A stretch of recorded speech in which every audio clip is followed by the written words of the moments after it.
Welcome to Land of Legends Raceway with a guy that's been a lot of chatter with him lately as Peter Hey, Britten's daughter sneaks in there real quick. There. She has a karaoke machine at home, I understand, so I think she wants to get on the mic and sing the Baby Shark song or something. How's Peter Britten? How are you doing?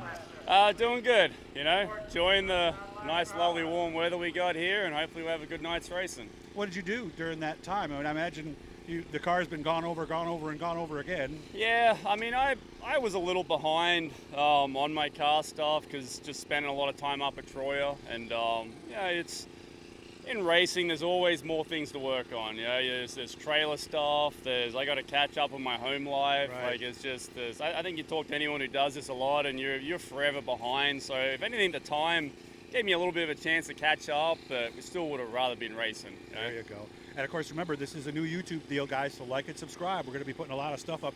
You can always tell the racer in the neighborhood, they're the ones with the tall lawn, right? Yeah, well, when I got back from the Carolina swing there with the Deo series, it was long. Yeah, So you were that guy way then. too long, yeah. 11 races so far, best is a 4th place. What have we learned so far? I mean, you went to Florida, you did some Deo races, you were down at Cherokee, and then, of course, Land of Legends. What are we learning so far this year?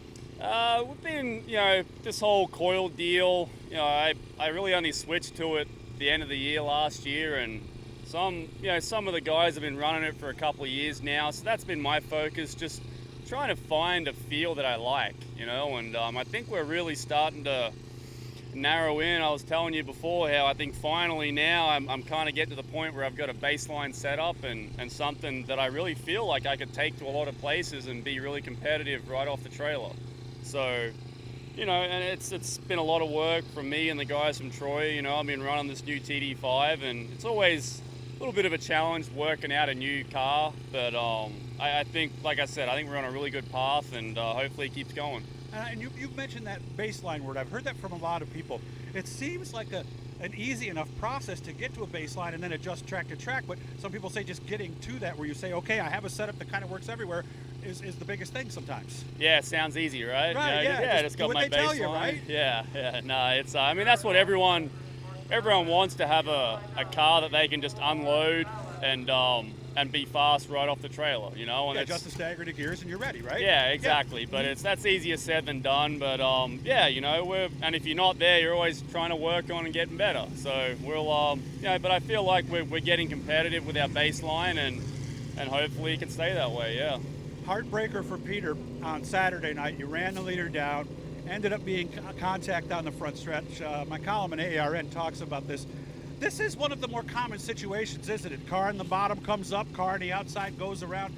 Put yourself in each position. Let's start with the car in front. What should the car in front do, and how much do they really know about what's going on behind them? Yeah, I mean, basically, like anything in racing, there's a fine line, and I feel like the guys that you race with regularly, you kind of get a feel for how people race, and just you kind of just work out amongst yourselves, what's acceptable by the way you race people. And I feel like, really, a car, you've got to get in someone's vision before you can say that, all right, and get mad at a guy for them, stuffing you in the fence or something. Because if you haven't gotten almost wheel to wheel with them, then they don't really know you're there sometimes. Yeah. I mean, you can hear things, but there's a lot going on. You're talking split-second decisions, So it's you gotta know that you're in the guy's sight, basically. And I've seen it where the guy in front on the bottom ends up in the wall and ends up with the worst of it, and I've seen it where the guy coming up the outside, he gets the worst of it.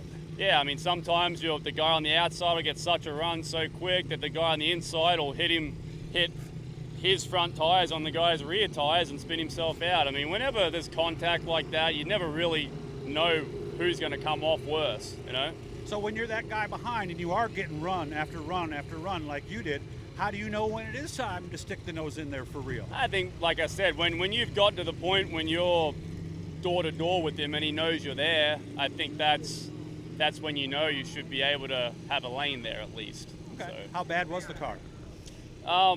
It was, unfortunately, it got tore up pretty good. I mean, luckily the frame was okay, but I think just about everything that bolts on the front was all smushed up. Radius rods, shocks, all that kind of stuff. Didn't bend the towers? Towers are actually fine. It's probably the only thing that was straight on it still. Okay. But the axle was bent too? Yep. What's an axle going for nowadays? too much money. Okay, so it's a couple $1,000s or close to it, huh? Yeah, you know, it went from a potential win to $2,500 win. a couple of grand in the hole, you know. Yeah, it's a So, $2,500 in the hole, just like that. Yep. Let's hope for better luck tonight. Good to see you. I hope you're doing well. All right, thanks, Doug. And next time we'll get her on the mic, okay? Yeah, she does a better job than I do. I think so, she's ready too. Yeah, Good luck. She's ready. Yep.